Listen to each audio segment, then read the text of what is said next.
안녕하세요. 금속 조직학 강의하는 윤정일입니다. 코로나가 좀 정리가 되는 듯 하더니 다시 현재 환자들이 또 조금씩 더 늘고 있습니다. 다른 것보다도 일단 건강한 게 제일 중요한 거니까 학생분들도 개인 위생에 좀 더 신경 쓰시고 좀 불편하고 힘들지만 사람들이 모여 있는 곳에 가실 때에는 마스크 잘 착용하셔서 부디 이번 코로나 잘 넘어가기를 바랍니다.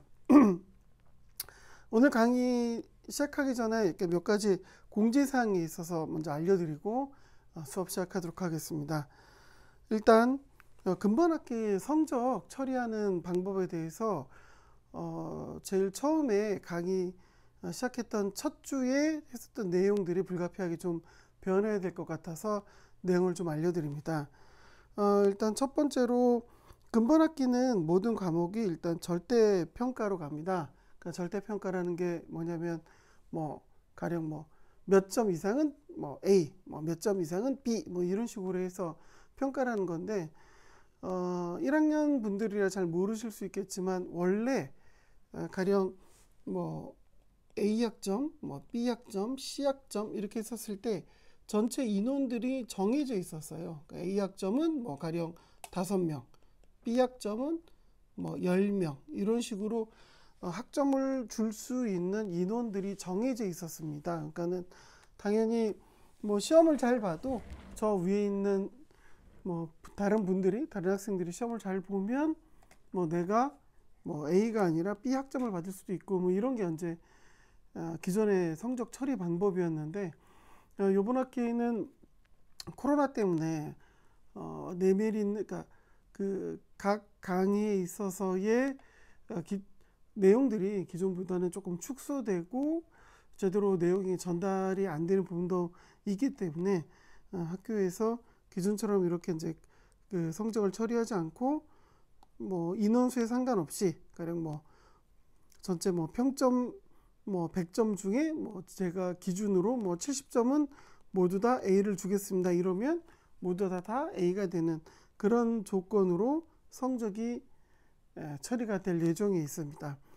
절대평가 기준으로 보면 당연히 예를 들어서 정점이 100점이라고 했었을 때 90점은 A, 80점은 B 이런 식으로 되겠지만 그건 이제 상대적으로 전체 점수에 대한 비율을 좀 비교를 해봐야 되기 때문에 일단 최종 학기 끝나고 나서 제가 성적 매길 때 전체 성적에 대해서 비율을 좀 고려를 해서 학점을 줄 예정에 있습니다.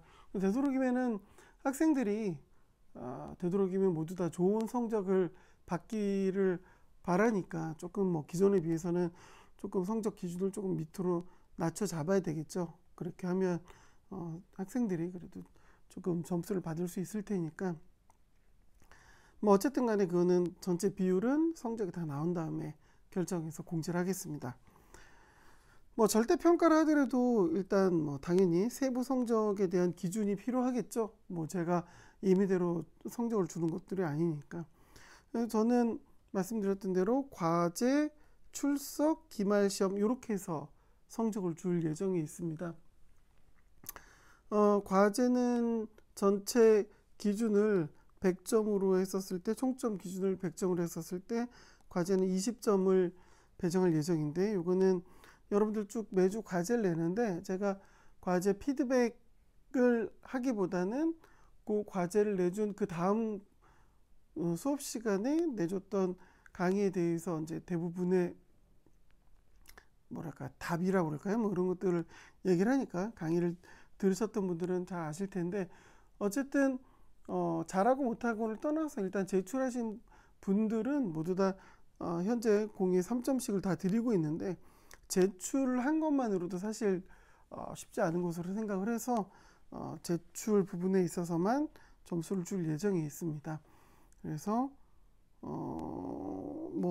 지금이 15주가 강의 주인데 이게 아마 14번이나 13번 정도 나가겠죠. 그래서 이제 그거에 대해서 기준 횟수에 대해서 비율이 총점 20점이 될 수 있도록 조정을 해가지고 점수를 줄 예정입니다. 그러니까 과제를 다 내신 분들은 20점을 받으시겠죠. 그 다음은 출석입니다. 출석은 마찬가지 20점인데 이거는 온라인 로그인을 한 기록이 있으니까 그걸 기준으로 해서 될 겁니다. 지금 보면은 수업을 강의를 다 들으신 분, 그렇지 않으신 분 전부 다 개별 온라인 기록이 다 남아 있거든요. 그래서 수업을 들으지 않은 분들은 마이너스 3점, 그 다음에 뭐 듣긴 들었는데 중간에 끊기셨던 분들은 마이너스 1점을 해서 20점에서 점수를 까가지고 출석 점수를 매길 예정에 있습니다. 출석 관련돼서 좀 얘기를 하면 보니까는 제가 그 매주 출석을 정리를 했어야 되는데 요거를 뒤에 이제 후반부에 이제 한꺼번에 정리를 하려고 출석 체크를 안 해놨더니 그 출석 문의하는 메일하고 그 다음에 출석 그 온라인 사이트 상에서 이의 신청하신 분들이 많이 있으시더라고요. 일단 출석 이의 신청했던 분들은 당연히 다 처리를 해드렸고, 다시 한번 말씀드리지만 출석은 기본적으로 강의를 들으신 분들은 모두 다 오케이를 해드릴 예정입니다. 제가 게을러서 중간에 처리를 못했었던 것 뿐이에요. 조금만 좀 양해를 해주셨으면 좋겠고, 바로바로 처리하지 못한 점은 제가 사과드립니다. 이게 강의를 들으셨던 분들, 그렇지 않은 분들을 구분해서 출석하고 이런 것들을 따로 처리를 하려고 그냥 두고 있었어요. 지금 보면은 강의를 들으셨던 분들이나 안 들으셨던 분들이나 전부 다 모든 주차마다 출석이 다 오케이로 되어 있을 텐데, 그거는 조만간 조정을 해서 들으셨던 분들과 그렇지 않으셨던 분들은 출석을 따로 구분을 해서 점수화할 예정이니까 그거는 걱정 안 하셔도 될 것 같습니다. 그 다음에 세 번째는 기말 시험입니다. 기말 시험을 저희가 오프라인으로 봅니다. 그렇죠? 기말 시험을 따로 볼 거예요. 지금 저는 기말 시험을 언제 볼 거냐면 6월 26일 날 볼 예정이고, 시간은 각 반의 강의 시간에 볼 예정입니다. 그렇죠? 지금 저희가 이제 강의를 진행할 때 원래 시간표대로 시간이 있거든요. 그러니까 그 시간에 수업을 진행할 시험을 볼 예정이니까는 헷갈리지 마시고 그 맞춰서 준비를 하셔야 될 것 같아요. 그러니까 다시 한번 말씀드리지만 오프라인 시험을 봅니다. 온라인 시험을 보는 게 아니라 제 과목은 하루는 오프라인 시험을 볼 거예요. 당연히 뭐 학생들부터 시작하고 모두 다 이제 마스크를 쓰고, 그러니까 마스크를 쓰신 분들만 입장을 하실 수 있고, 시험도 마스크를 쓰신 상태에서 시험을 보려고 생각을 하고 있습니다. 그러니까 가령 C반은 9시 55분부터 당연히 시험 볼 거고, 그 다음에 A반은 1시 35분부터 해서 시험을 볼 예정입니다. 그러니까 6월 26일 금요일 날 해서 이렇게 보려고 생각을 하고 있어요. 그러니까는 오프라인 시험을 본다라는 거 절대 잊지 마시고 6월 26일 날은 꼭 수업에 참석을 하셔야 돼요. 그러니까 학교에 오셔서 시험을 보셔야 되니까 절대 잊지 마시고 반드시 시험에 참석하시기 바랍니다. 만약에 시험을 응시하지 않으면 어떻게 되냐? 시험 미응시는 무조건 F예요. 무조건 F인데 정말 불가피한 사정이 있어서 시험에 참석하지 못한다. 그거를 언제 사전에 미리 알려주시고 제가 거기에 대해서 판단을 해서 메일이나 문자를 받으신 분들에 한해서만 수업 성적에 대한 불이익을 감수한다라는 걸 아시고 성적을 드리겠습니다. 그러니까 F는 아니지만 좋은 성적은 안 나가겠죠. 다른 분들은 고생해서 시험을 보시는데, 그쵸? 뭐 불가피한 사유 때문에 못 보신다라는 건 결국은 그만큼, 그러니까 자기가 그 불이익을 감소해야 된다고 생각을 하니까. 그래서 그런 분들을 제외하고는 시험을 보지 않으면 F, 다음 학기에 또 들으셔야 될 겁니다. 아시겠죠? 그래서 기말 시험은 60점으로 한다. 시험 문제는 아직 내지 않았는데 지금 생각하는 거는 6점짜리 문제를 10문제 해서 60점으로 해서 계산을 할 예정이 있습니다. 평소 같았으면 저는 시험 보고 답안지를 다 일일이 나눠드려요. 그래서 자기가 받은 성적뿐만 아니라 뭘 틀렸고 어떻게 해서 감점이 됐는지 뭐 이런 것들을 다 하는데, 이번 학기에는 지금 학기에서의 시간이 어떤 식으로 배정이 될지 잘 모르겠습니다. 어쨌든 뭐가 됐든 간에 여러분들이 그 시험 본 점수가 합리적인지 그렇지 않은 건지에 대해서 여러분들이 꼭 아실 수 있도록 준비를 할 겁니다. 그렇게 해서 얻었던 점수에 대해서 총점을 기준으로 해서 성적을 내드릴 거고, 그 다음에 전부 다 당연히 공지를 해드립니다. 이거는 학교에서 성적을 공지하는 기간이 있는데 그 기간 전에 저희 수업 공지사항, 그러니까 저희 그 온라인 상으로 공지사항 하는 한이 있는데 거기에 제가 이제 성적을 다 올리고 각 개별 점수의 과제나 출석이나 기말 시험 점수 등을 다 올려드릴 거예요. 그러니까 보시고 내 총점이 얼마고 그 총점에 대해서 절대평가 기준으로 봤었을 때 내가 받은 성적이 맞는 건지 확인하셔서, 만약에 잘 이해가 안 간다 그러면은 저한테 당연히 문자나 이메일로 확인해 주시면 제가 당연히 확인해서 알려드립니다. 과제나 출석 부분은 그냥 숫자로 다 표기되기 때문에 뭐 특별하게 문제는 없을 것 같고, 기말시험 60점에 대해서 자기가 생각하기에는 맞은 것 같은데 뭔가 아니다, 당연히 공지사항으로 답안지까지 다 올라가, 정답 답안지가 올라가거든요. 그랑 비교해서 자기 점수를 아실 수 있을 텐데, 그래도 뭔가 좀 이상하다, 이해가 안 간다 그러면 당연히 저한테 연락 주시면 당연히 확인해 드립니다. 그래서 이번 학기 성적은 이런 식으로 처리가 될 것이다. 다시 한번 강조하지만 오프라인 시험을 본다. 물론 지금 만약에 문제가 학교 내에서 코로나 때문에 학교 내에서 문제가 더 발생을 해서 오프라인을 못하게 한다, 그러면 다른 방식으로라도 시험을 볼 예정이 있습니다. 아시겠죠? 뭐 실시간으로 시험을 보든 아니면은 문제지를 제가 뭐 온라인으로 올리고 특정한 시간 내에 그 온라인 문제를 다 풀어서 뭐 사진을 찍든 뭘 해서 뭐 다시 올려주는 뭐 그런 방법도 있고, 뭐 여러 가지 방법이 있을 수 있으니까 그거는 상황에 맞춰서 전달해 드리겠습니다.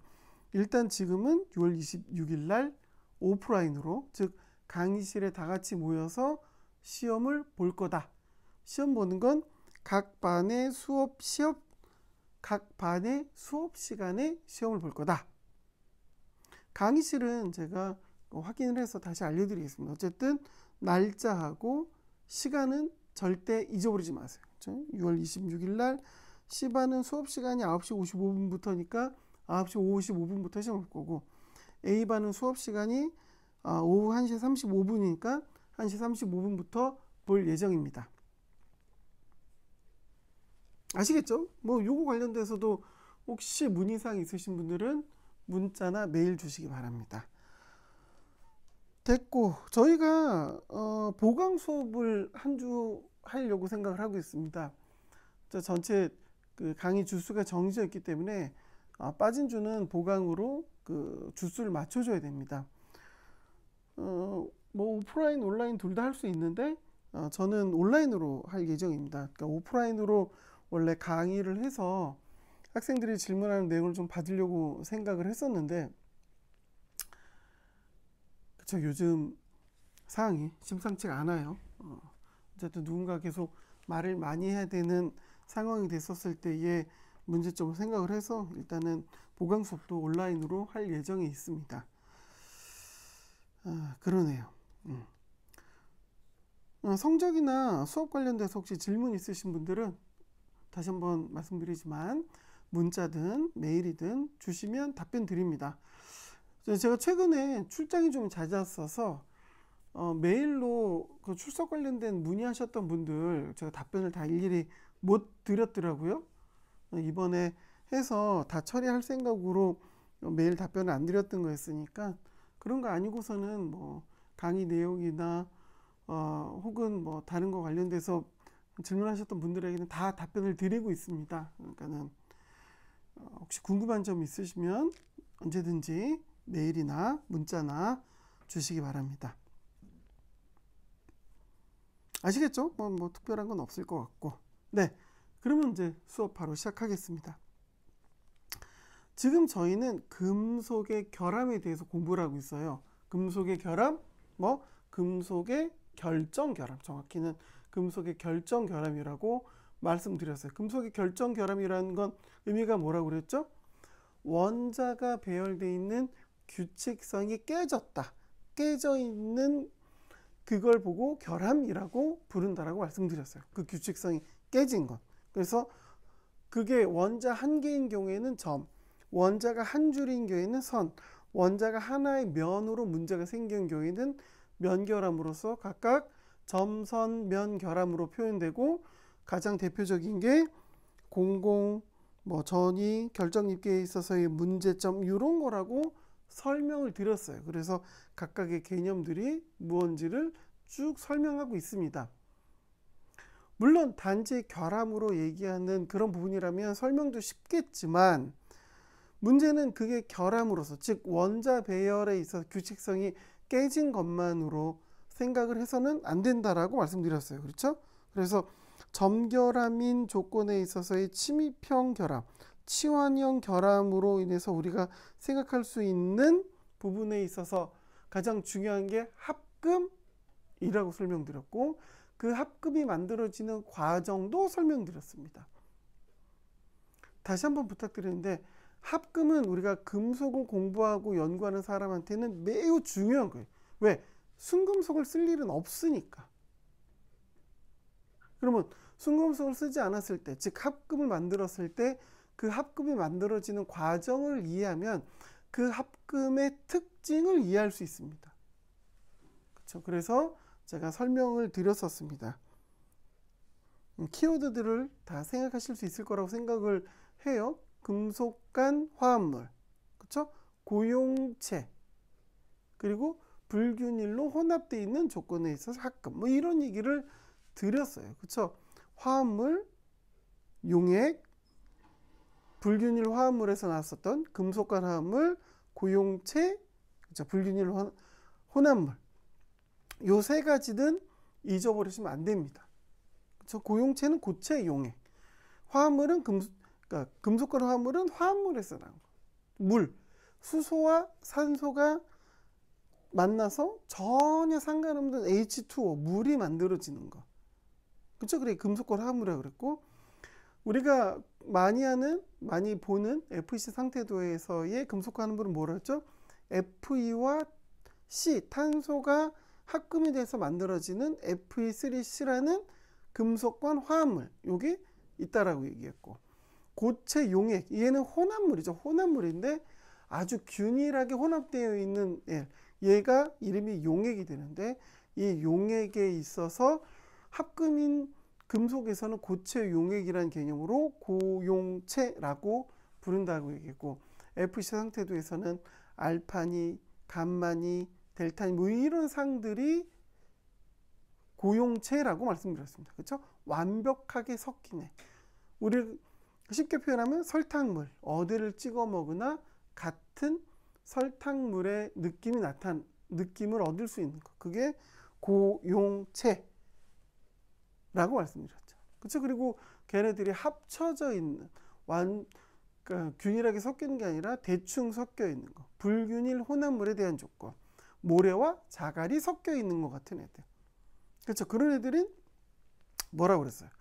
알파라는 애와 Fe3C가 섞여 있는 애. 그렇죠? 그거를 FC 상태도에서는 뭐라고 별명을 붙였냐면 펄라이트라고 이름을 붙인 애들이라고. 그렇죠? 이런 애들이 불균일 혼합물이었습니다. 학금에서는 이런 부분들이 중요하다고 얘기했어요.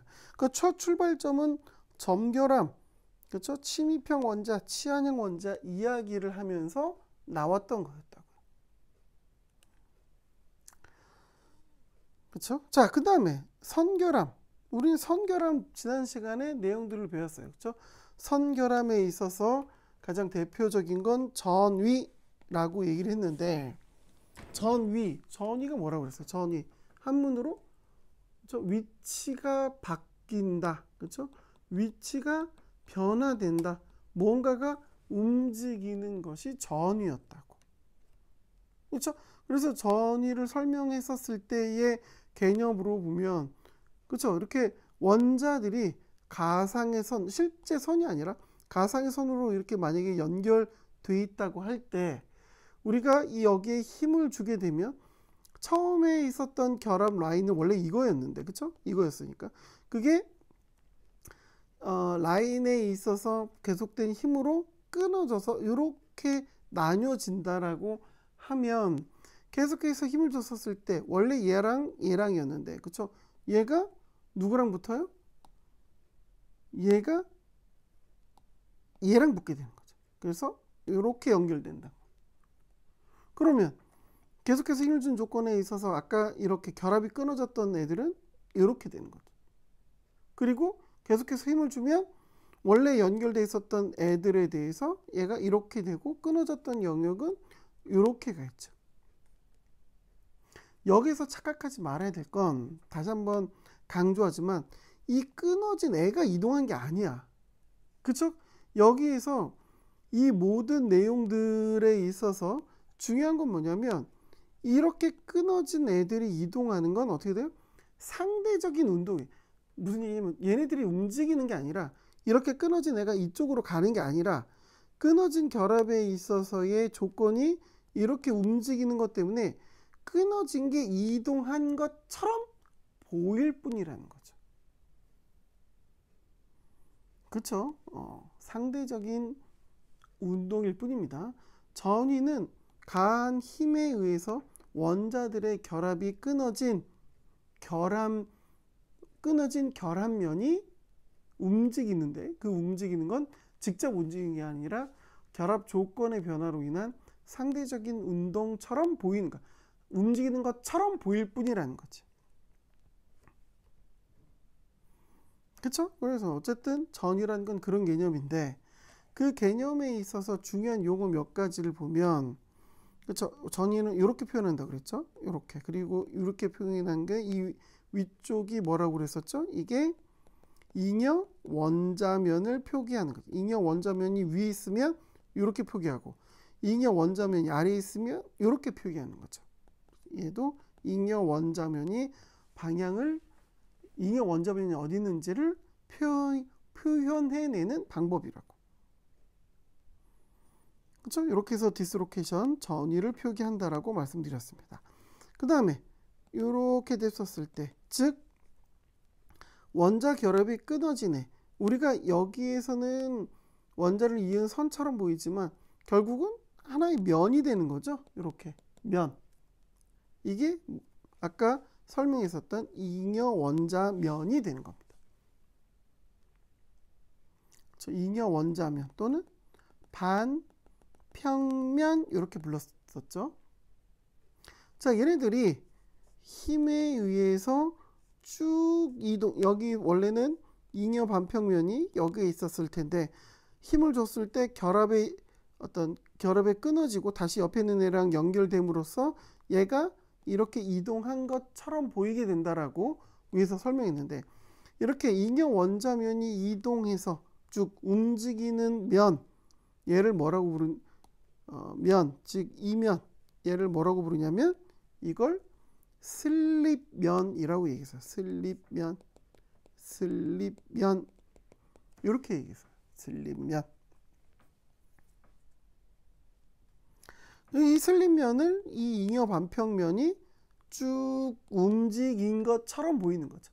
실제로 움직이는 게 아니라 이렇게 이동을 해나가는 건데, 아까 앞쪽에서 설명드렸던 결합에 있어서 결합에 있어서의 이동, 결합의 이동으로 이 원자면이 이동하는 것처럼 보이는 그 상대적인 운동에 의해서 이 잉여 반평면이 이렇게 움직인 것처럼 보이게 되는데, 이 잉여 반평면이 움직이는 것처럼 보이게 되는 이 면, 이게 슬립면이라고 말씀드렸어요. 기억나겠죠? 이 슬립면에 있어서 결국은 지속된 원자면의 이동은 뭘 일으키냐? 이렇게 최종적으로는 모양이 바뀌게 되는, 원래는 어떻게 됐었어요? 원래는 이렇게 육면체의 모양을 갖고 있었을 텐데, 힘을 받음으로써 결국은 이렇게 모양이 바뀌는 결과를 나타낸다라고 말씀드렸어요. 그렇죠? 이게 이제 어저께 아까 지난주에 말씀드렸던 내용에 있어서 전위에 대한 중요한 용어들이었고, 그 전위의 개념에 있어서 결국은 뭐라고요? 소성 변형을 발생시키는 기구, 원인이 되는 거다라고 설명드렸어요. 자, 전위를 다시 한번 정의해 봅시다. 전위는 잉여 원자, 뭔지 알겠고, 반평면, 두 개가 같은 말이죠. 그게 결정격자, 원자가 배열되어 있는 규칙에 있어서 잘 삽입된 형태, 원래는 없었는데 들어 낑겨 있는 형태에서 결합의 끝부분을 연결한 선, 이걸 전위로 정의한다라고 얘기했어요. 이게 전위의 정의야. 쭉 앞에서 설명했었던 전위가 이렇게 설명된 거라고요. 그렇죠? 그거를 좀 간단하게 원래 써야 되는 말들로 정리를 하면 이렇게 된다는 거예요. 됐고, 그 다음에 전위의 이동은 결정면에 슬립이 일어난다. 원자들이 규칙적으로 쌓여있는 면에 있어서 어떻게? 움직이는, 이렇게 슬립이 일어나는 조건을 만들게 되는 거죠. 그렇죠? 그리고 전위에 있어서 가장 중요한 내용은 뭐라고요? 영구적인 소성 변형을 발생시킨다.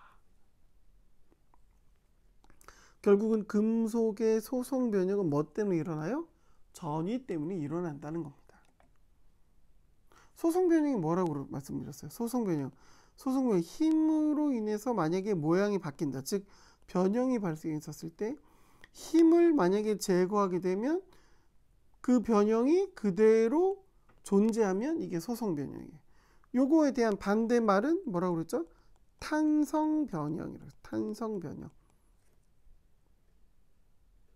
탄성 변형. 이건 이제 일라스틱 디포메이션이라고 부르는데, 얘는 똑같이 힘을 줬을 때 변형이 일어났지만 만약에 힘을 제거하면 어떻게? 변형도 제거가 되는 것. 용수철을 생각하면 된다고 그랬어요. 그게 탄성 변형이에요. 결국은 전위에 있어서 가장 중요한 개념은, 미안합니다, 전위에서 가장 중요한 결과물은 뭐예요? 소성 변형을 일으킨다라는 거예요. 지난 시간에 제가 뭐라고 말씀드렸냐면, 여러분들이 음료수를 마셨어. 다 마신 음료수 빈캔, 그게 철이든 알루미늄이든 재질에 상관없이 여러분들이 그 캔에 힘을 줘서 모양을 우그러뜨렸어. 그럼 그 안에는 뭐가 움직인 거예요? 전위가 움직인 거라고. 모양이 바뀌었다. 전위가 움직임으로써 그 모양이 바뀌게 되는 거예요. 여러분들은 모양을 바꿨다라는 게 정말 아무것도 아닌 일처럼 보이겠지만, 거기 그 캔을 구성하고 있는 원자 입장에서는 수많은 전위들이 움직이면서 어떻게? 이렇게 모양이 바뀐 결과가 나타나게 되는 거라고. 그게 전위의 개념입니다. 그게 바로 전위가 가장 중요한 이유라고.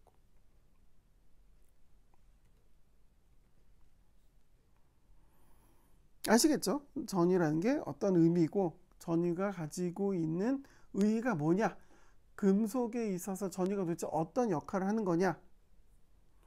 점결함이 합금이랑 연결되듯이 전위는 소성 변형이랑 연결이 되는 거라고. 아시겠죠? 자, 전위는 다음과 같은 종류가 있어. 어떤 종류냐면 칼날전이라고 이름 붙인 애하고 나사전이라고는 이름이 붙은 애야. 전위의 종류에는 이렇게 두 가지 종류가 있는 거야.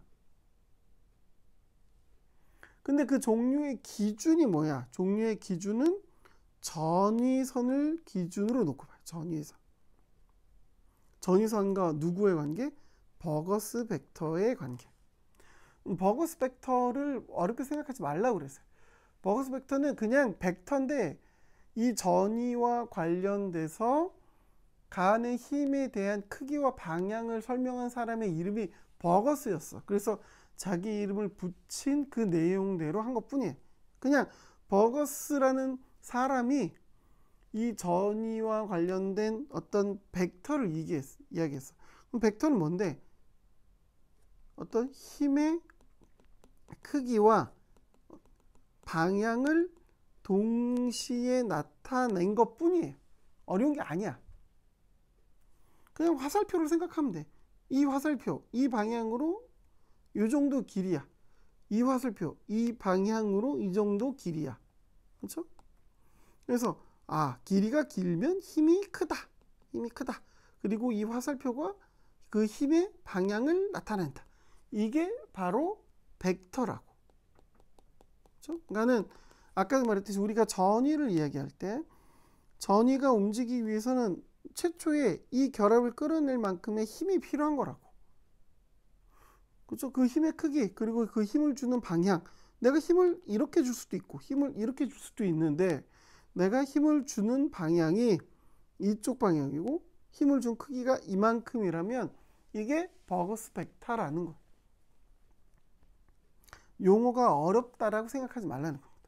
그냥 그 힘을 주는 크기와 방향을 생각을 했었을 때 그 힘을 주는 방향과 크기에 대해서 전위선의 관계, 위치 관계로서 칼날 전위와 나사 전위를 구분을 한다는 거예요. 전위에는 이런 두 종류가 있고 이 칼날 전위와 나사 전위의 구분을 하는 기준은 뭐냐? 버거스 벡터, 즉 전위를 일으키는 힘의 크기와 방향에 있어서 전위선과의 위치 관계로서 구분을 한다는 겁니다. 그렇죠? 아시겠죠? 자, 이렇게 된 조건에서 얘가 뭐예요? 얘가 전위선이에요. 전위선. 이 전위는 지금 반평면이 위에 있으니까 만약에 전위를 표기하는 기호로 표현한다면 이렇게 표현이 되겠다. 그렇죠? 그리고 전위선은 이거라고. 됐죠? 그 다음에 버거스 벡터를 봅시다. 버거스 벡터 이 용어가 낯설어서 뭐 조금 좀 어렵게 받아들일 수 있겠지만 다시 한번 얘기했지만 그냥 힘의 크기의 방향이야. 지금 이 조건에서 힘은 어디로 주어지고 있어요? 이 화살표를 보면 알겠잖아. 이쪽 방향으로 지금 힘이 주어지고 있어요. 크기가 얼마인지는 뭐 표현이 안 돼 있으니까 일단 힘에 있어서의 방향을 표현하는 벡터를 생각을 해봅시다. 버거스 벡터라고 봅시다. 그러면 이 조건으로 보면 봅시다. 전위선이 움직이는 방향은 이쪽 방향으로 움직이고 있잖아. 그쵸? 근데 전위선은 힘이 가해지는 방향에 있어서 어떻게 수직으로 놓여 있게 되는 거라. 그쵸? 그래서 칼날 전위 정의는 어떻게 돼? 버거스 벡터하고 전위선이 수직이다. 버거스 벡터하고 전위선의 이동 방향은 평형하다. 평형.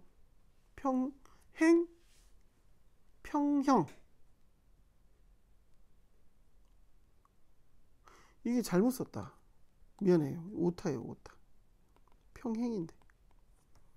평행. 깜짝 놀랐네. 강의하면서. 이걸 몰랐네요. 평행입니다. 그렇죠? 방향에 대해서 다시 한번 얘기하면 방향에 대해서 전위선이 움직이는 방향은 평행이죠. 서로 이렇게 나란히 가니까. 방향에 대해서 전위선이 위치한 건 수직이죠. 그렇죠? 위에서 쳐다보면 이렇게 힘이 돼 있고 힘은 이렇게 가 있고 전위선은 이렇게 존재하고 있는 거니까. 그런 경우에 있어서는 칼날전이라고 부른다는 거지. 나사전이는 칼날전이와 위치나 방향에 있어 조건이 반대예요. 여기서는 전위선이 어디 있죠? 전위선이 여기 있다고. 전위선이 여기 있어. 전위선 여기 있어요. 전위선이 여기 있고 전위선이 지금 이동하는 방향은 어디야? 전위선이 이동하는 방향은 이쪽으로 이동하고 있는 겁니다. 이쪽으로 이동하고 있어요.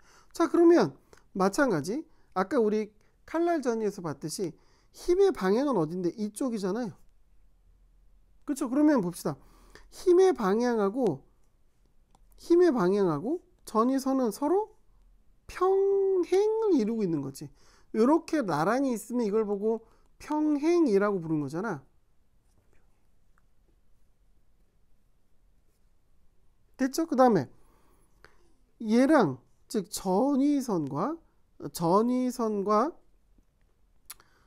전위선의 이동하는 방향, 전위선 지금 이쪽 방향으로 이동하고 있고 힘이 가해지는 방향이 이쪽 방향이죠. 결국은 어떻게 돼? 버거스 벡터, 즉 전위선이 움직이는 방향에 있어서 힘이 가해지는 방향은 어떻게 서로 수직이라는 겁니다. 칼날전이와 나사전이는 이런 차이가 있다. 제가 지난 시간에 나사전이가 여러분들 잘 이해를 못 하신다고 그랬는데 나사전이는 힘이 이 면 전체에 주어진 게 아니라는 거야. 결국은 만약에 이쪽 끝에만 먼저 힘이 주어진다라면 주어진 힘으로 인해서 처음에는 아마 칼날전이가 이동을 했을 거라고. 칼날전이가 이동을 해서 이렇게 영구 변형이 생겼어. 영구 변형이 생긴 이후에도 계속해서 힘이 주어지니까 힘이 주어진 조건에 있어서 만들어진 일종의 찢어진 면이 이렇게 쭉 이동하는 결과를 낳게 된다라는 거지. 잘 모르면 종이 찢어보면 안다라고 얘기했어요. 종이에게 힘을 줬던 방향과 찢어지는 방향이 서로 다른 경우들이 생긴다고. 이렇게 비틀어서 찢어지게 되면.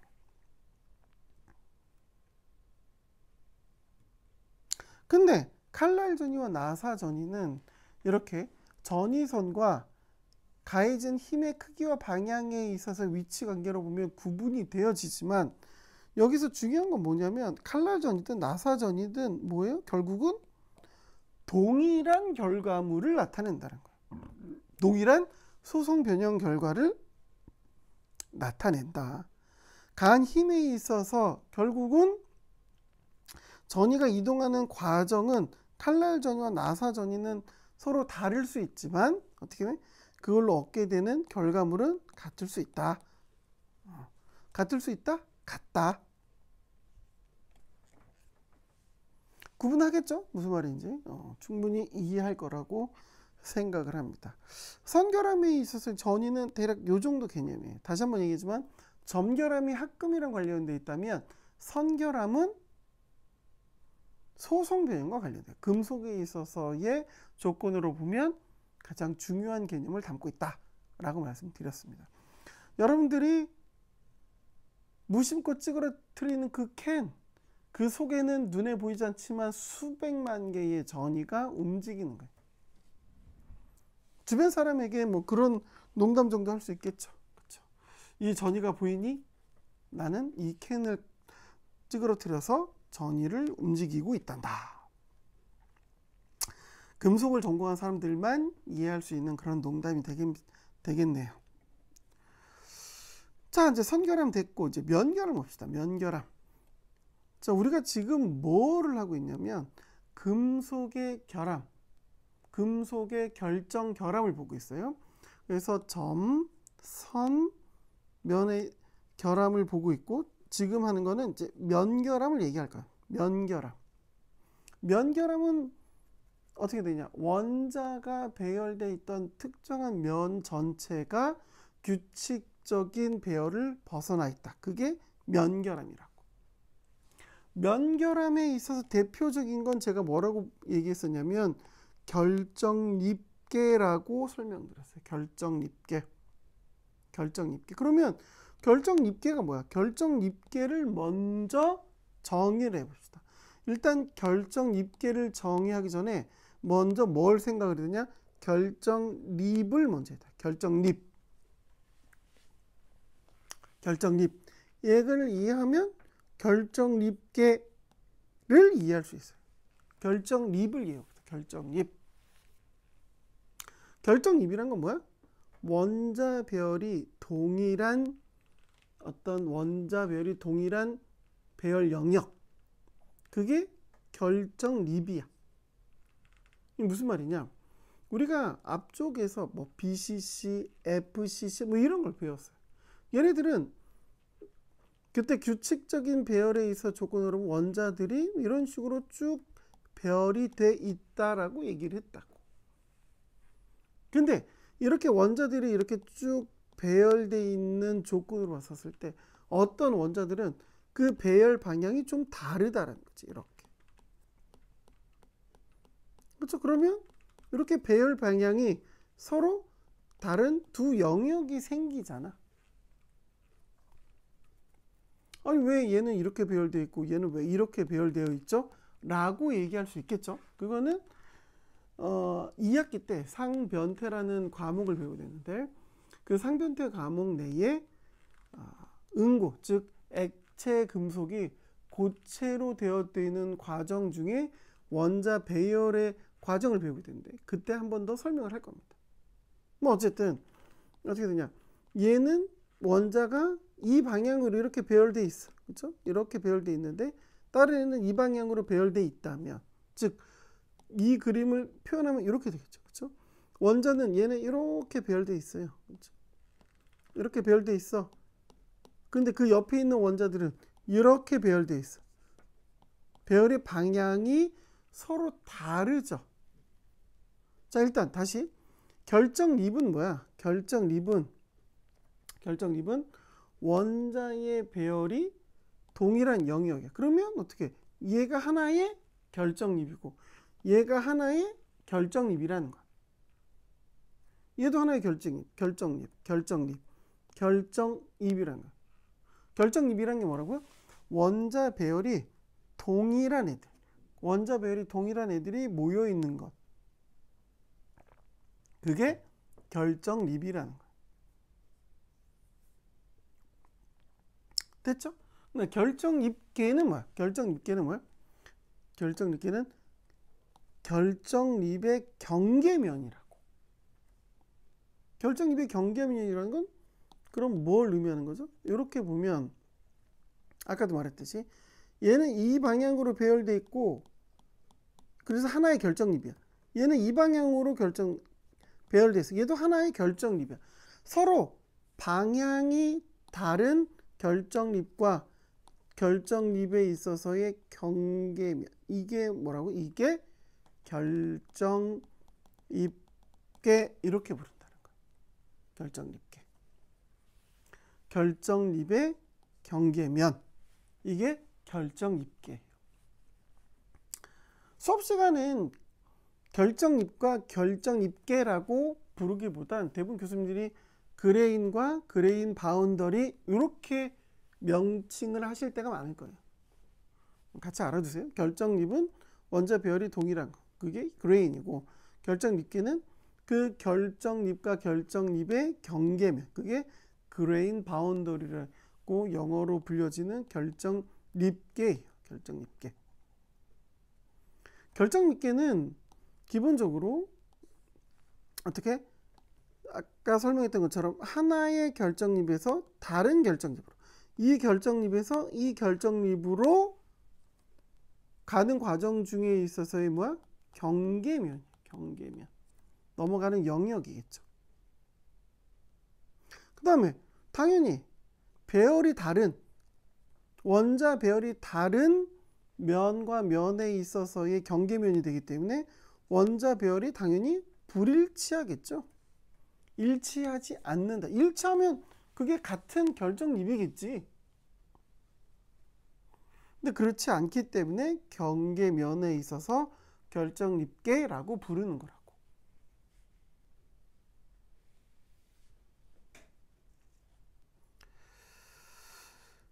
자, 그렇죠. 자, 그럼 그거를 이제 표현을 해보면 요렇게 된다라는 거예요. 모식도로 그림을 그려보면. 자, 봅시다.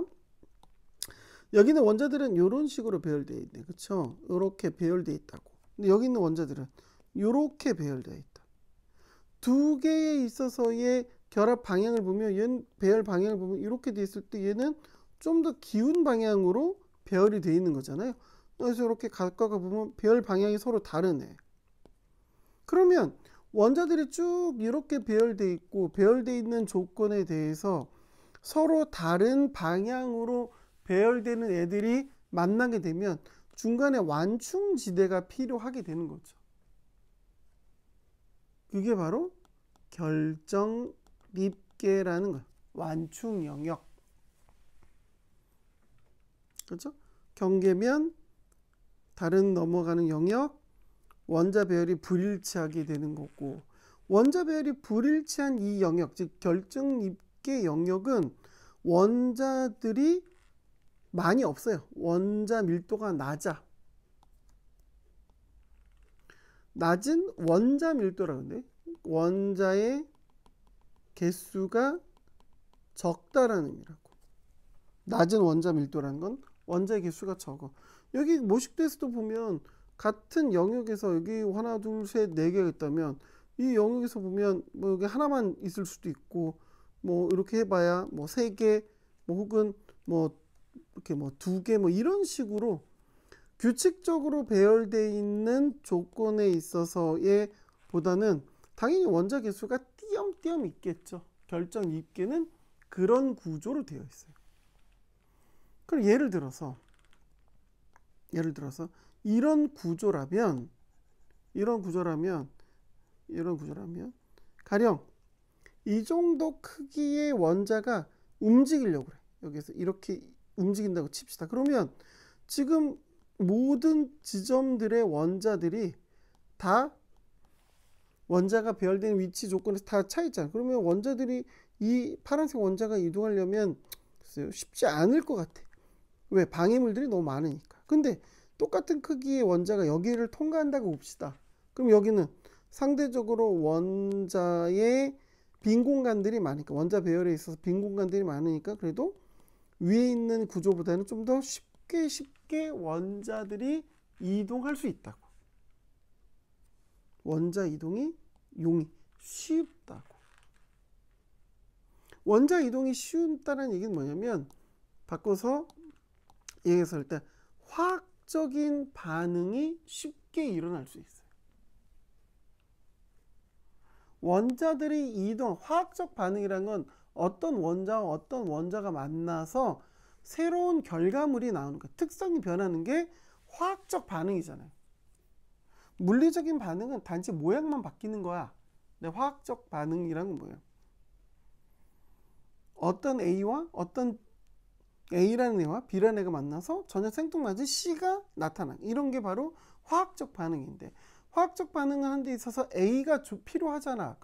그러면 A가 주변에서 몇 개가 없다면 다른 데서 A가 들고 와줘야 되는데, 이런 식으로 원자들 이동이 쉽다면 다른 데서 A가 와서 반응이 일어나기가 쉽겠죠. 결정입계는 그러한 특징들이 있다고.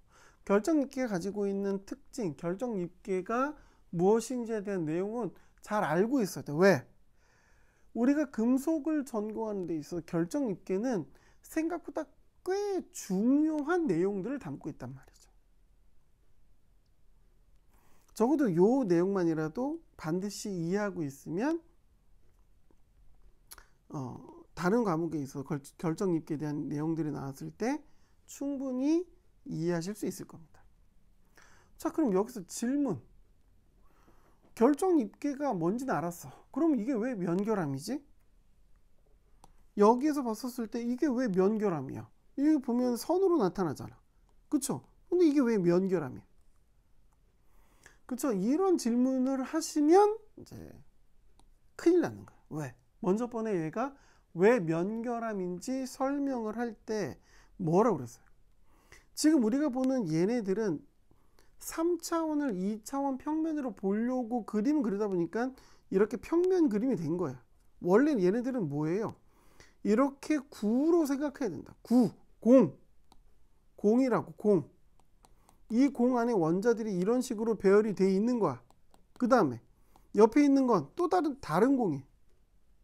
이 다른 공이 원자들이 배열이 이렇게 돼 있다. 그러면 봐봅시다.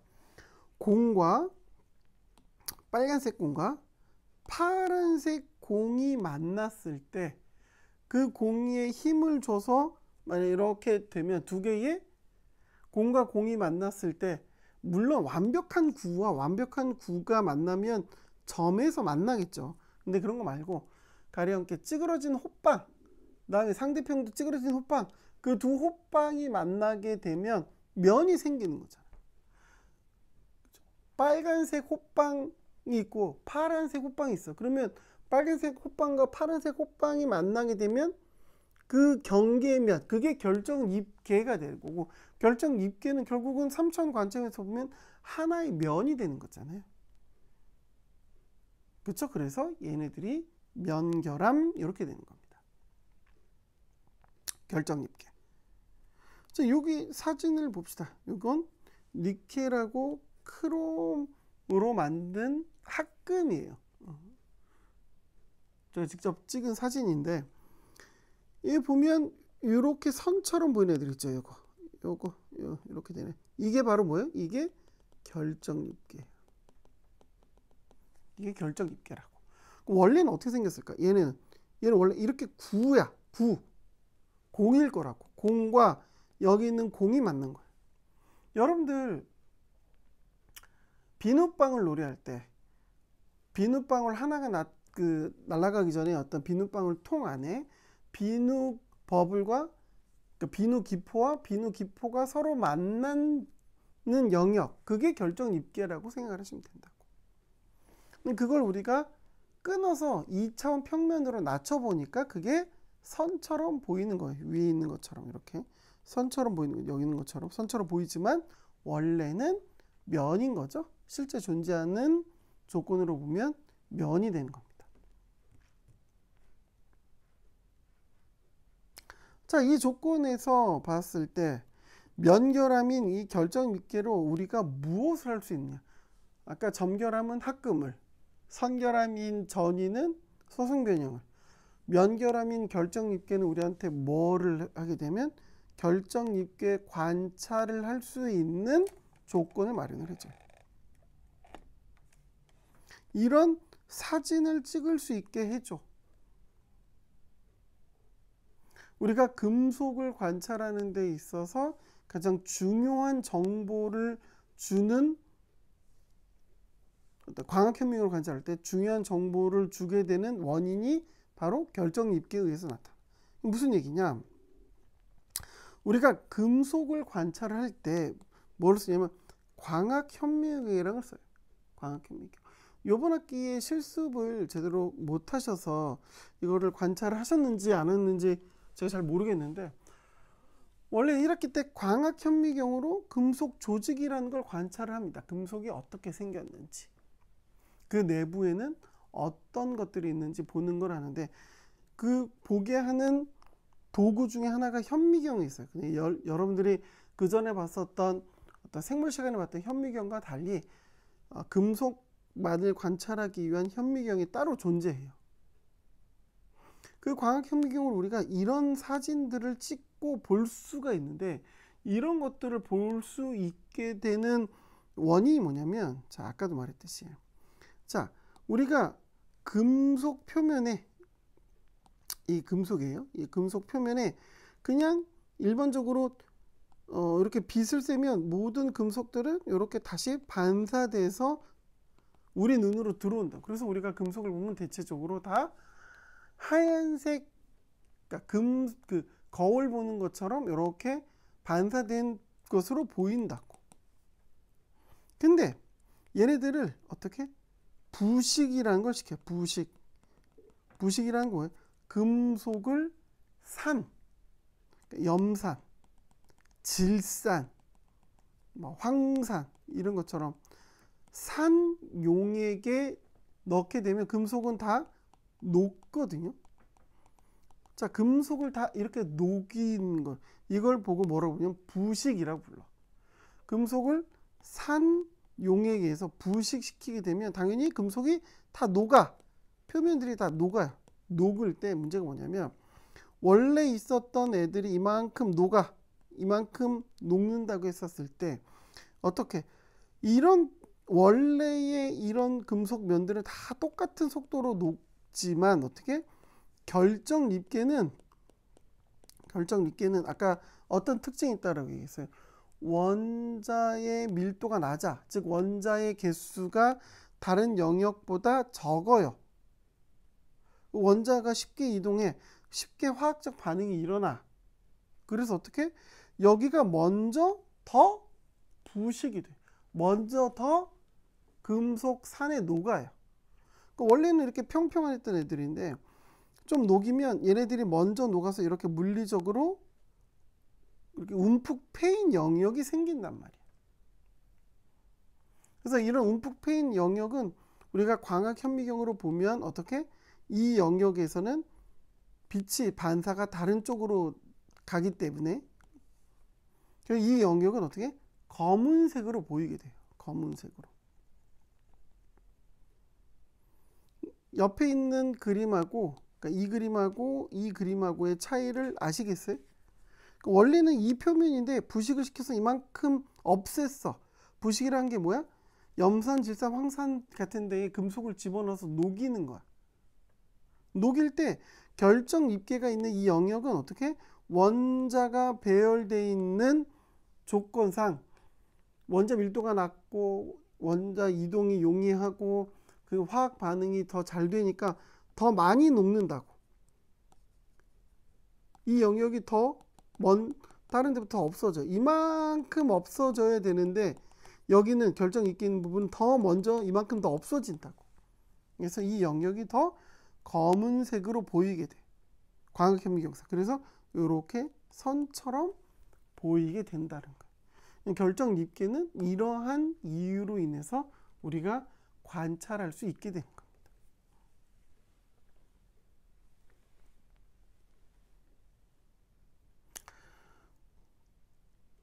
됐죠? 자, 지금 우리가 했었던 걸 봅시다. 이거는 금속의 결함, 그렇죠? A라는 타이틀 들고 타이틀로 금속의 결함으로 점선 면결함을 2주 거의 3주에 걸쳐서 봤어요.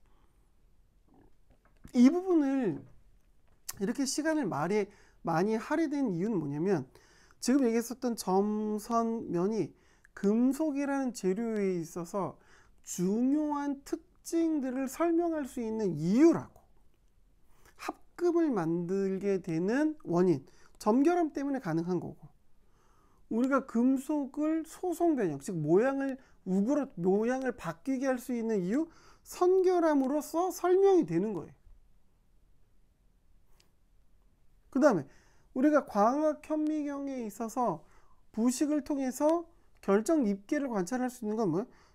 결정 입계가 바로 면결함, 즉 원자 배열의 규칙성이 깨져 있는 부분이기 때문에 거기에서 우선적으로 먼저 부식이 일어나서 우리가 광학 현미경이라는 도구로서 관찰을 할 수 있게 되는 거라고. 금속의 결함이라는 건 즉 배열의 규칙성을 깨트렸다는 조건으로 보면 결함은 문제가 있는 거야. 원래는 있어서는 안 되는 거지. 하지만 그 결함 때문에 우리가 금속이라는 재료를 조금 더 이해할 수 있는 어떤 기본적인 내용을 우리가 볼 수 있다는 거. 아시겠죠? 자, 이번에는 아까 이제 전이가 뭐고 전이의 종류가 뭐고 했었는데 전이에서 가장 중요한 키워드는 뭐라고 연결되어 있냐면 소성 변형으로 연결된다라고 얘기했어. 자, 그 부분만 따로 띄워놓고 봅시다. 왜? 전이에서는 이 소성 변형에 있어서 내용이 중요해. 다시 한번. 원래 우리가 오늘 전이를 배웠을 때 내용을 보면 전이가 뭔지, 그렇죠? 전이의 개념을 배웠고, 전이에서 중요한 용어들을 배웠고, 전이의 정의에 있었을 때 소성 변형과 관련이 있다고 배웠어. 그리고 전위의 종류가 뭔지도 배웠다고. 그쵸? 근데 그 전위의 내용에 있어서 이 전위와 소송 변형은 따로 떼어놓고 한 번 더 공부해야 되는 내용들이 있어요. 그걸 지금부터 보겠다라는 거예요. 전위와 소송 변형에 관한 내용. 소송 변형의 정의는 뭔지 설명해 드렸어요. 소송 변형의 반대는 탄성 변형이고, 소송 변형은 완전히 모양이 바뀌는 거예요. 자, 이제 그 내용을 좀 하나씩 봐봅시다. 자, 전위가 움직인다는 것. 전위가 움직인다는 것. 즉, 전위가 움직여서 슬립이 일어난다는 건 뭐라고 얘기했었어요? 곧 소송 변형이 발생하는 거야. 이거죠. 전위가 움직인다는 건 결국은 이렇게 모양이 바뀌는 거. 원래는 얘는 원래는 육면체였을 텐데 그 육면체가 이렇게 완벽하게 모양이 바뀌는 거야. 됐죠? 자, 그런데 즉 슬립이 발생할 때, 전위가 이동하는 걸 슬립이라고 얘기한다고 그랬어요. 전위가 이동할 때, 즉 슬립이 발생할 때 얘네들이 움직이기 위해서는 외부에서 힘이 가해져야 돼. 외부에서 응력이라는 것, 힘을 단위 면적으로 표현하는 건데 어쨌든 힘이라고 생각해. 외부에서 힘을 줘야 원자를 이동시키게 되는데, 그쵸? 그런데 그 원자를 이동시키는 힘은 어떻게? 슬립 거리가 짧을수록 감소해. 아니, 무슨 말이냐? 일단 우리가 여기에 돌멩이가 있어. 돌멩이가 있는데 이 돌을 내가 힘을 줘서 얘를 이만큼으로 이동시키고 싶어. 이 돌멩이를. 무슨 얘기인지 알겠죠? 그러면 내가 힘을 줄 때 돌멩이의 크기가 작으면 내가 작은 힘만 줘도 얘네들이 움직이겠죠? 지금 그 얘기를 하고 있어. 됐어? 이게 뭐야? 내가 전위를 발생시켜서 전위가 움직여야 돼. 즉 슬립이 이동을 해야 돼. 미안합니다. 전위가 이동을 해야 돼. 즉 슬립이 일어나야 돼. 그럼 당연히 내가 힘을 주는데 주는 힘이 어떨 때? 슬립 거리가 짧은 경우에 적은 힘으로도 슬립이 일어나. 적은 힘으로도 전위가 움직일 수 있어. 그러면 슬립 거리가 짧다라는 의미가 뭔데? 여기서는 돌멩이가 크기가 크다. 돌멩이 크기가 작다. 돌멩이 크기가 작으면 적은 힘으로도 돌멩이를 움직일 수 있다. 이렇게 얘기되는 거잖아. 지금 여기서는 뭐래? 전위가 움직이기 위해선, 즉 슬립이 일어나는 데 있어서는 슬립 거리가 짧은 애들이 적은 힘으로도 움직일 수 있는 거라며. 그럼 슬립 거리가 뭔데? 그렇죠? 슬립 거리가 뭔데를 이해하면 되는 거예요. 슬립 거리가 뭐지? 슬립 거리는 어떻게? 힘이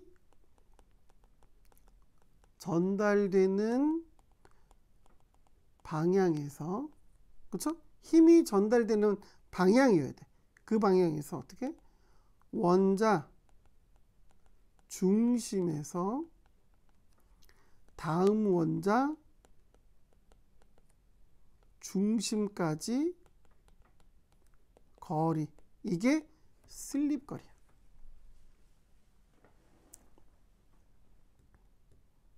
힘이 전달되는 방향에서 원자 중심에서 다음 원자 중심까지 거리, 그게 슬립 거리. 그게 무슨 말이냐? 예를 보자. 이 그림. 내가 만약에 힘을 이 방향으로 주고 있어. 힘을 내가 이렇게 줄 수도 있고, 이렇게 줄 수도 있고, 이렇게 줄 수도 있고, 이렇게 줄 수도 있어. 그건 내 마음이잖아. 내가 힘을 이렇게 주고 있어. 힘을 이렇게 줬을 때 힘을 주고 있는 방향에 대해서 이 원자에 대한 조건을 보면 이 원자 중심에서 힘을 주는 방향으로 다음 원자의 중심은 어디예요? 여기잖아. 이 원자가 아니야. 이 원자는 왜? 힘의 방향에서 벗어나 있잖아. 힘을 주는 방향은 어디? 내가 지금 이 방향으로 힘을 주고 있다고. 그러면 이 원자에서 다음 원자의 중심은 여기라고. 이게 뭐예요? 이게 슬립거리라는 거지. 그 다음에 똑같은 배열이에요. 이번에는 내가 힘을 어떻게 줘? 이렇게 주고 있어. 힘을 주는 방향에서 이 원자에서 다음 원자까지의 중심 거리를 놓고 보면 어디서부터 어디까지야? 여기서부터 여기까지가 이게 뭐야? 이게 슬립 거리라는 거야. 지금 설명한 내용이 왜? 결국은 이 그림하고 이 그림인 거지. 그렇죠? 그러면 슬립 거리가 어떻게 아까 내가 뭐라서 짧을수록 원자를 그러니까 슬립이 일어나기 즉 전위가 이동하는데 필요한 힘이 적다 그러죠. 필요한 에너지가 적다라고 얘기한 거라고. 그럼 내가 힘을 이렇게 줄 때보단 이렇게 줄 때, 즉 두 개는 서로 같은 구조잖아요. 같은 원자 배열 형태로 똑같이 되어 있잖아요. 근데 내가 힘을 이렇게 줄 때보단 힘을 이렇게 주는 게 어떻게? 슬립이 더 잘 일어난다고. 이 방향으로 힘을 주는 게 전위가 더 쉽게 이동. 그러니까 전위가 더 낮은 에너지만으로도 이동시킬 수 있다라는 거. 그러니까 다시 한번 설명하지만 내가 이 큰 바위를 움직이는데 필요한 힘이 10이야. 근데 바위가 적으면 바위 똑같은 거리를 움직일 때 내가 힘을 2만 줘도 이 바위는 움직이겠지. 무슨 이해돼요? 내가 이 원자 배열이나 원자가 배열되어 있는 규칙성은 동일해. 똑같다고. 근데 내가 힘을 줄 때 이 방향으로 힘을 주는 것보다 이 방향으로 힘을 주는 게 전위가 더 잘 일어나. 더 쉬운, 더 작은 에너지로 일어난다. 내가 여기서 전위를 이동시키려면 10이라는 힘이 필요한데 이 방향으로는 힘을 주면 2라는 힘만으로도 전위가 이동이 되어진다고.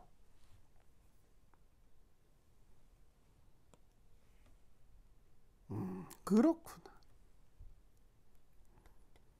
슬립거리가 짧을수록 적은 에너지로도 전위를 이동시킬 수 있어. 즉 슬립이 일어나게 할 수 있어. 슬립을 발생시킬 수 있다는 뜻이라고. 자, 그럼 이제 생각을 해봅시다. 이 두 개의 이 원자 구조에서 이쪽으로 된 것과 이쪽으로 된 면에 있어서의 조건을 보면 봅시다. 얘네들은 원자들이 다닥다닥 서로 붙어 있잖아. 이 면은 지금 제가 평면 2차원으로 그렸지만 만약에 3차원으로 그리면 이게 하나의 면이 될 수도 있겠죠. 이 밑에 원자들이 있고 이 위로 원자들이 있을 수 있으니까. 그리고 여기 있는 면은 어떻게 돼? 원자들이 이렇게 띄엄 있는 면이 되는 거죠. 이 원자 면이. 그럼 어때요? 원자가 이렇게 빽빽하게 있는 면이랑 원자가 이렇게 띄엄 있는 면을 비교해 보면 당연히 이렇게 원자가 빽빽하게 놓여 있는 면에서 어떻게 전위가 쉽게 일어난다라는 거지. 자, 이걸 이제 좀 유식하게 우리가 사용하는 전공 용어로서 표현하면 어떻게? 전위는 높은 원자 밀도를 가지는 면,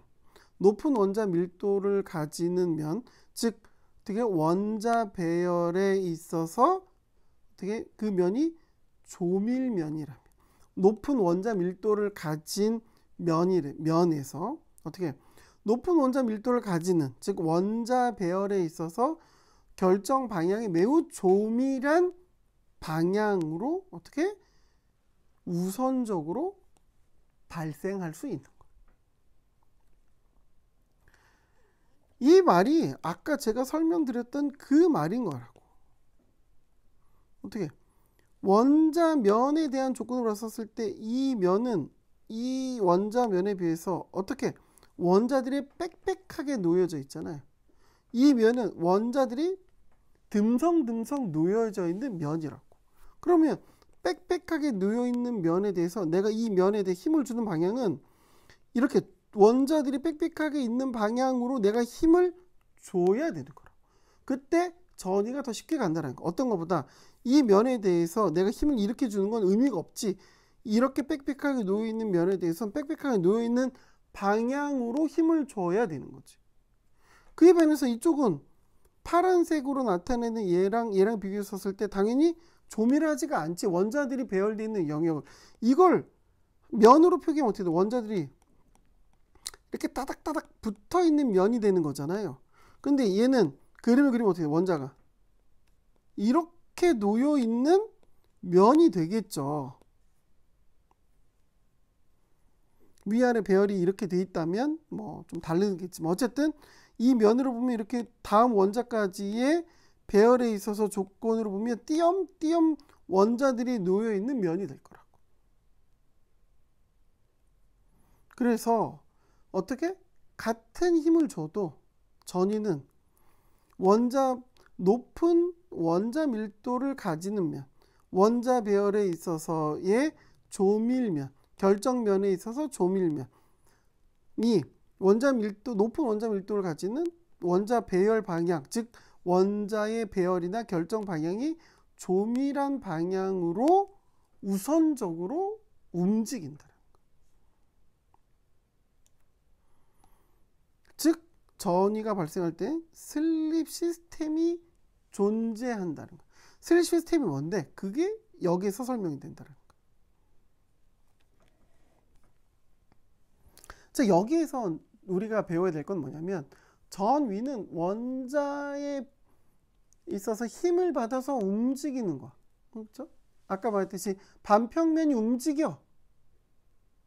움직인다고. 힘을 받아서 움직이는 건데 슬립이 일어나는 그 조건에 있어서 결국은 원자의 결정면이 빽빽같이 조밀한 면에서 조밀한 방향으로 먼저 우선적으로 일어난다라는 거야. 왜?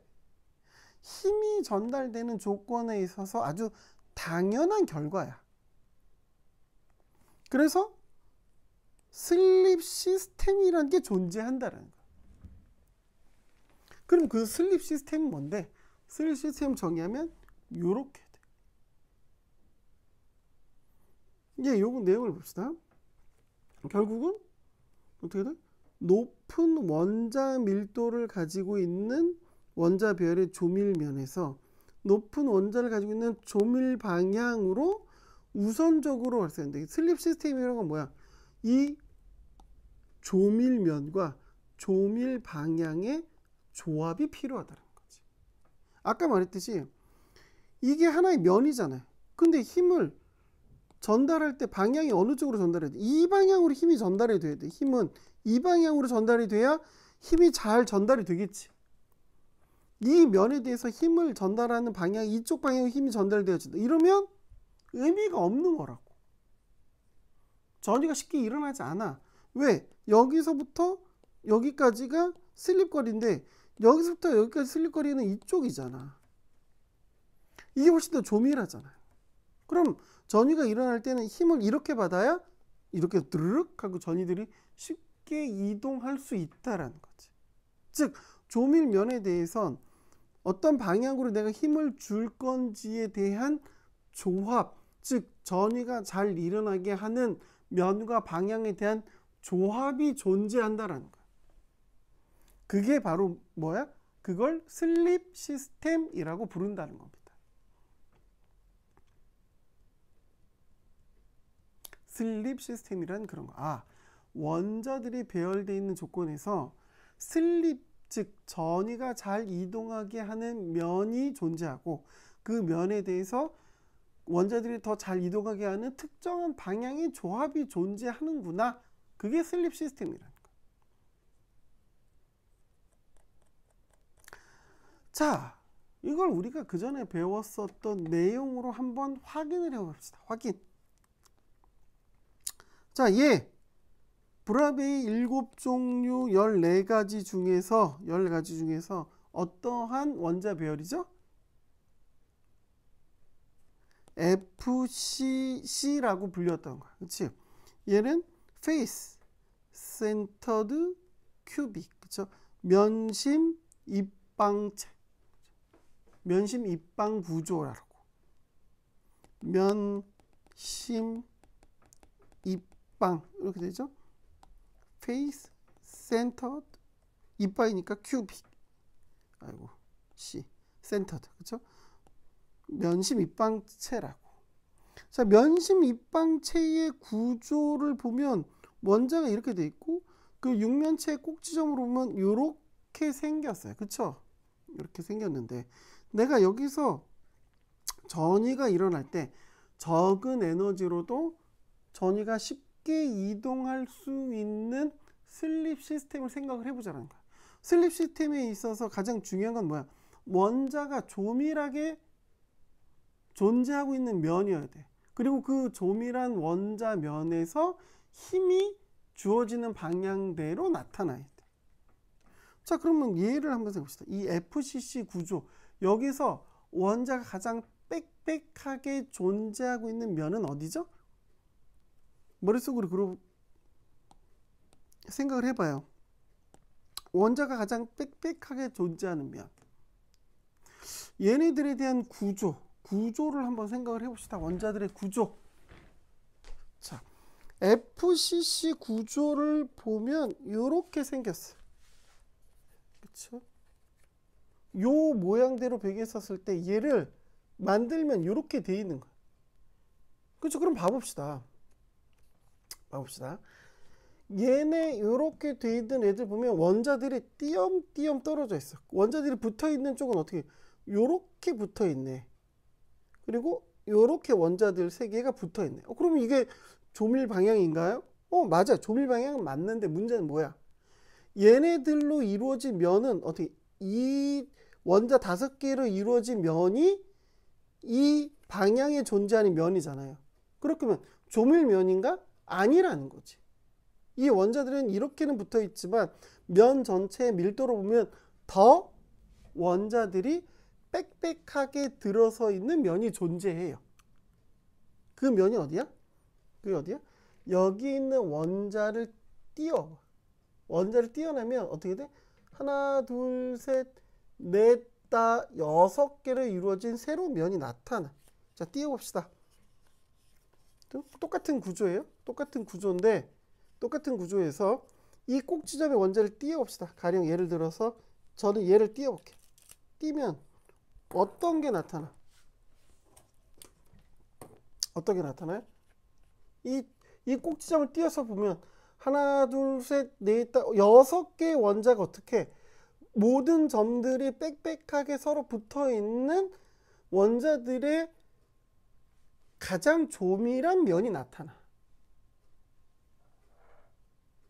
아시겠어요? 무슨 말이에요? 얘를 꼭점을 띄워. 그렇죠? 지금 원래 여기 이렇게 붙어서 FCC가 이루어지고 있는 거야. 그렇죠? FCC라는 건 원자의 배열 구조가 어떻게 되는지 알잖아. 이렇게 생겨있는 면의 조건이라고. 근데 여기 얘를 이렇게 띄어내면 얘를 띄어내게 되면 이렇게 면이 나타나잖아요. 그 면의 원자들의 배열을 보면 그 원자들 배열면이 이렇게 하나, 둘, 셋, 넷, 다, 6개의 원자들이 빽빽하게 붙어 있는 면이 나타난다는 거지. 이해돼? 이 원자의 면을 띄면 이렇게 이루어지는 면이 지금 이렇게 원자들이 빽빽하게 들어서 면이 된다는 거예요.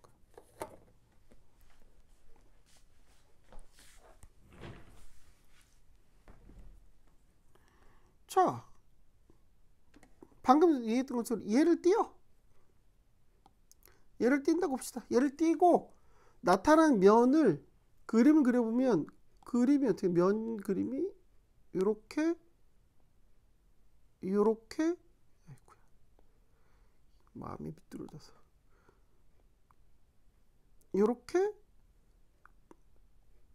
이렇게 나타나겠죠. 면이 어떻게 돼? 요 면이 나타나는 거라고.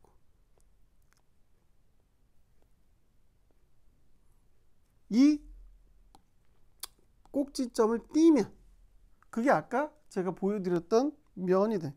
이 원자 1, 2, 3, 4, 5, 6이 한 평면에 이렇게 셋, 넷, 다섯 이렇게 붙어 있는 모양대로 되는 거지. 이 꼭지점은 여기 꼭지점 위에 붙어 있었던 거였고, 따닥따닥 붙어 있는 면이 나타나는 거지. 아까 위쪽에서 바라봤었게 되면 원자가 어떻게 돼요? 원자는 하나, 그 다음에 이렇게 붙어 있고, 이렇게 붙어 있고, 이렇게 붙어 있고, 이렇게 붙어 있잖아. 그러면 이 두 개를 비교했었을 때 보면 당연히 이쪽의 면이 훨씬 더 빽빽한 거지. 이 면이 훨씬 더 조밀면이 되는 거라고. 조밀면.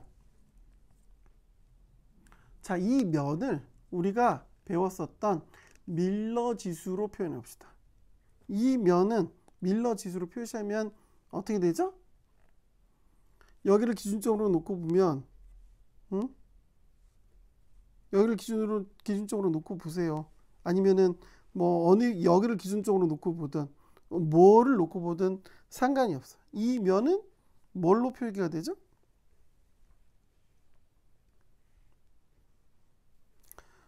자, x점에 대해서 나타나는 조건으로 보면 이렇게 되면 x 1점에 가 있고 y는 이렇게 표현되어 있고, 이거 가령 여기 기준으로 보면 x는 마이너스 1로 가서 찍혀 있고 y도 마이너스 1로 갔고 z도 마이너스 1로 찍혀 있네. 그러면 이 면은 어떻게 돼? 표기하면 1바 1바 1바 면이네.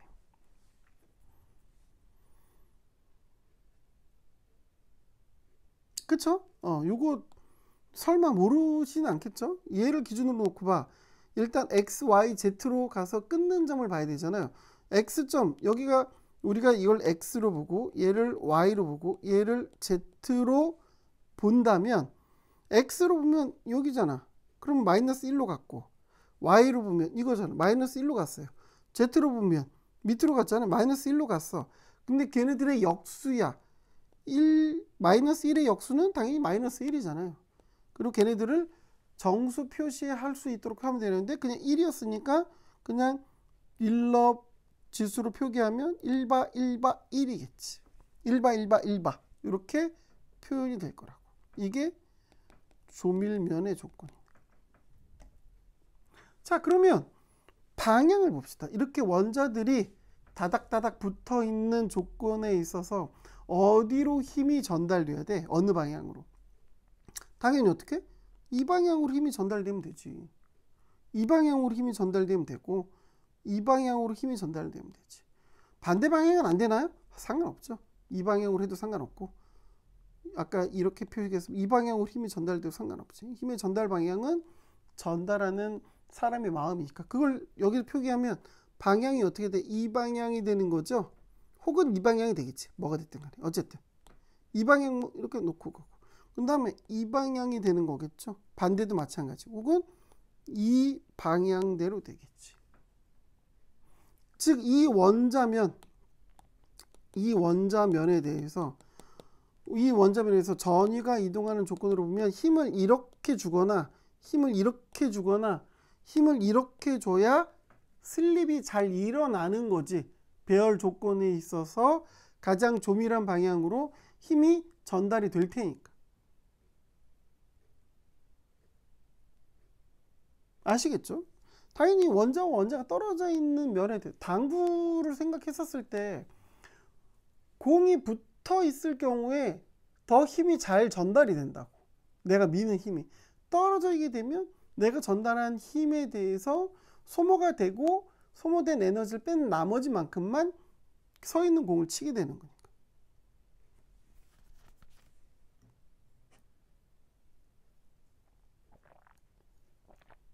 그럼 요거 방향을 봅시다. 요거 방향. 이 방향 빨간색으로 표기된 거에 방향을 놓고 보면 얘를 만약에 기준으로 본다. 그럼 x는 1, y는 어떻게 돼? y는 여기 시작점 끝점이니까 여기가 시작점으로 보면 x가 0이 되겠죠. 그렇죠? x가 이쪽이니까 0, y고 1, 그 다음 x가 마이너스 1 이렇게 가는 거네.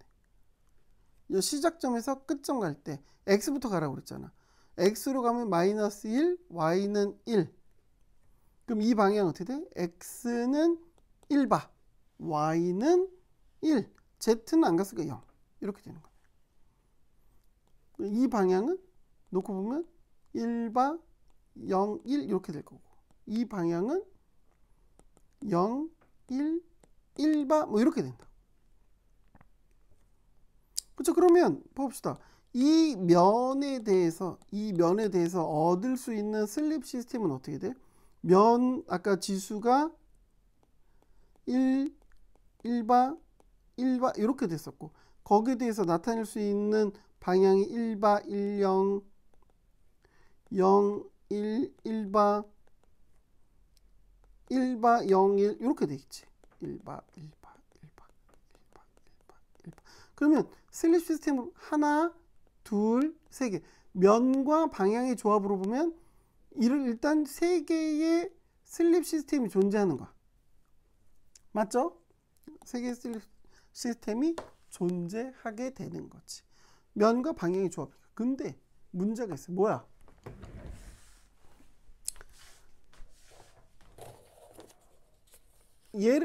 여기를 띄어서 이 면을 만들었어요. 그렇죠? 원자들이 다닥다닥 붙어있는 면을 만들었다. 그러면 생각해 봅시다. 이게 만약에 붙어있을 때 얘를 띄면 여기 있는 꼭지점에 원자를 띄면 즉 여기에서 저는 방금 이걸 띄어서 여러분들하고 같이 봤는데 얘를 띄었을 때 이렇게 또 조밀면이 나타나잖아. 얘를 띄면 얘도 또 조밀면이 나타나겠지. 그 다음에 얘를 띄어도 조밀면이 나타날 거라고. 각각의 꼭지점을 띄었을 때 조밀면이 나타나겠죠. 시스템으로 보면. 그렇죠? 당연히 하나, 둘, 셋, 네 개가 생기지. 그럼 각각의 조밀면에 대해서 하나의 면당 각각 세 개의 방향들이 존재하잖아. 그럼 전체 경우수를 따지면 4 곱하기 3. 여기서 4는 4개의 면이고 각 면마다 하나, 둘, 세 개의 방향들이 존재하니까 총 12개의 슬립 시스템이 존재할 수가 있겠지. 이해가 돼요? 자, 근데 질문을 할 수도 있지. 여기 꼭지점을 띄었을 때 나타나는 면으로 보면 가령 예를 들어서 각각 꼭지점으로 보면 여기 위에만 있는 게 아니라 여기 밑에도 꼭지점 원자들이 존재하겠죠. 그럼 걔네들 띄었을 때도 똑같은 거 조밀면이 나타나는 거 아닙니까? 예, 맞아요. 띄면 나타나지. 근데 문제가 있어. 뭐야? 봅시다. 이걸 띄었을 때 나타나는 조밀면은 요거야. 맞죠? 근데 문제는 뭐냐면 반대로 얘를 띄었을 때 나타나는 조밀면도 이렇게 이 면과 이 면은 서로 평행한 면이라고. 우리가 브라비에서 배웠었죠. 조밀면이 동일한 경우에 있어서 면 방향이 동일하면 면이 같은 조건으로 놓이게 되면 걔네들은 동일한 면으로 보잖아. 그렇죠? 그러니까는 원자면에 있어서 조밀면은 얘랑 대각선으로 마주 보는 애들은 이렇게 평행한 같은 면이라고. 그 조밀면이 동일한 면이 되는 거죠. 그러니까 얘 띄었을 때 나타나는 각각의 조밀면만 생각하고 각각의 조밀면에 대해서 조밀 방향을 생각해 보면 되는 거죠.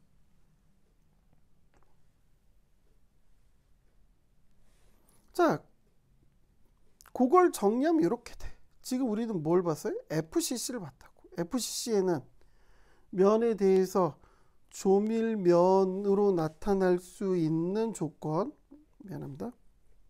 조밀면으로 나타나는 조건에 대해서 조밀 방향으로 보면 조합이 총 몇 개? 12개가 생기는 거예요. 이게 면과 방향을 나타내는 조건이랑 저희가 배운 거가 틀린데요. 우리는 면은 이렇게 표현하고 방향은 이렇게 표현했잖아. 근데 지금 여기서 나타난 건 요거고 그 다음에 요거라고. 그쵸? 얘네들은 뭐냐면 족이라고 불러요. 족. 여기서 족은 가족할 때 족이. 이렇게 했던 애들이 같은 숫자로 반복돼서 나타나는 애들은 이렇게 표기를 해요. 그쵸? 그 다음에 얘도 족이에요. 같은 표기 방법으로 나타내는 조건에 있어서의 것들을 이렇게 표현을 해요. 무슨 말인지 잘 모르겠는데요. 잘 모르면 요거 전부 다 경우의 수 찾아서 표기를 해봐요. 이 조밀면 4개, 그 조밀면 4개에 대해서의 각각의 방향, 이거를 다 표기를 해서 12개의 슬립 시스템을 전부 다 한번 표기를 한번 해보세요. 이거 되게 중요해. 우리가 브라비를 배웠었고, 그 다음에 각 원자 배열에 있어서 면과 방향을 표기하는 방법을 배웠잖아. 지금 전위를 배우고 소성 변형을 배우는데 그때 배웠었던 걸 가지고 슬립 시스템이라는, 즉 면과 방향의 조합을 표현해 내는 거니까 기말 시험에 당연히 꼭 내겠죠. 12개의 슬립 시스템이 어떻게 되는지 직접 한번 찾아보세요. FCC는 그렇고, FCC는 그렇고, 그 다음에 또 뭐가 있어요? 우리가 배웠던 BCC도 있고 HCP도 있고. 그렇죠. BCC 잠깐 그 구조를 볼까요? BCC 구조는 어떻게 생겼죠? 원자 배열로 보면 이렇게 생겼잖아요. BCC 원자가 이렇게 보면 중심부에 원자가 있고 내기퉁인 원자들이 있다. 그러면 원자가 가득 놓여 있는 면은 어디죠? 어떻게? 얘를 띄어서 봅시다. 얘를 하나를 띄어보면 대각선으로 나타나는 면이 그나마 이 BCC에서는 가장 원자들이 조밀한 면이 되는 거지. 그러면 이 조밀한 면에 대해서 방향은 당연히 대각선 방향, 이 꼭지점에서 반대쪽 꼭지점으로 가는 경우, 이걸 보고 최대각선이라고 한다고 얘기했어요. 그 최대각선에 있어서의 조건으로 원자가 배열되어 있는 경우가 조밀한 방향이 되겠죠. 자, 그럼 그 구조로 놓고 보면 BCC가 어떻게 이렇게 면이 조밀면이 되는 거고, 각 면에 대해서 이 방향, 이 방향이 조밀 방향이 되겠지. 그 다음에 또 조밀면이 또 어떻게 있을 수 있을까? 면이 이렇게 존재하는 게 아니라 면이 이렇게 존재하는 경우도 조밀면이겠죠. 면이 이렇게 존재하는 경우도 조밀면이겠지. 이렇게 해서 생길 수 있는 면이 몇 개야?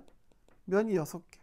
각 면단 방향은 최대각선이 2개가 나오니까 방향 이렇게 되면 12개의 슬립 시스템이 나타나는 거라고.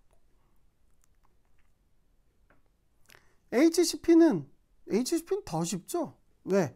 HCP는 원자가 배열되어 있는 조건으로 봤었을 때 나타낼 수 있는 경우는 이거밖에 없잖아. 원자가 다닥다닥 붙어있는 이 윗면밖에 없다고요. 이 윗면. 나머지는 듬성듬성 떨어져 있는 거지. 얘네들 3개 떨어져 있고 이 면의 옆에 있는 원자들은 마찬가지 다른 영역에 3개가 떨어져 있을 테니까. 다닥다닥 붙어있는 건 이 윗면. 이 위나 아래면이나 같은 면이 되는 거고. 그렇죠. 그럼 얘는 방향을 놓고 보면 원자들이 다닥다닥 붙어있는 방향, 요 방향, 이 방향, 이 방향 이렇겠죠. 뭐 당연히 이 방향도 있고 이 방향도 있어요. 근데 그 방향이 다 같은 방향이 되는 거잖아. 네, 봅시다. 무슨 얘기냐면 여기 이 그림에서 나타난 얼굴 나오나? 그림에서 보면 지금 요렇게잖아. 그러면 이 그림을 놓고 보면 이 방향, 이 방향, 이 방향이죠. 이 방향, 이 방향, 이 방향이야. 근데 이 방향이나 원자가 배열되어 있는 조건에서 보면 이 방향이나 같은 방향이잖아. 이 방향이나 이 방향이 같은 방향이라고. 그러니까 그냥 이거 이렇게 하면 되는 거지. 3개. 하나, 둘, 3개. 그러면 HCP는 얻을 수 있는 조밀면은 하나, 방향은 3개. 그래서 총 얻을 수 있는 슬립 시스템은 3개. 요거를 밀러 지수 혹은 HCP는 밀러 브라베이 지수 갖고 그 3개를 모두 다 표현을 해보세요. 다시 한번 얘기지만 요거는 반드시 기말고사에 낸다.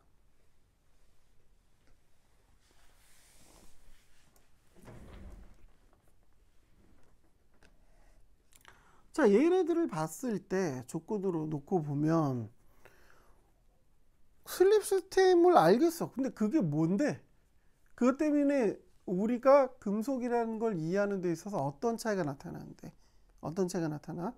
결국은 이 슬립 시스템과 관련돼서는 뭐랑 직결이 되냐면 바로 전위가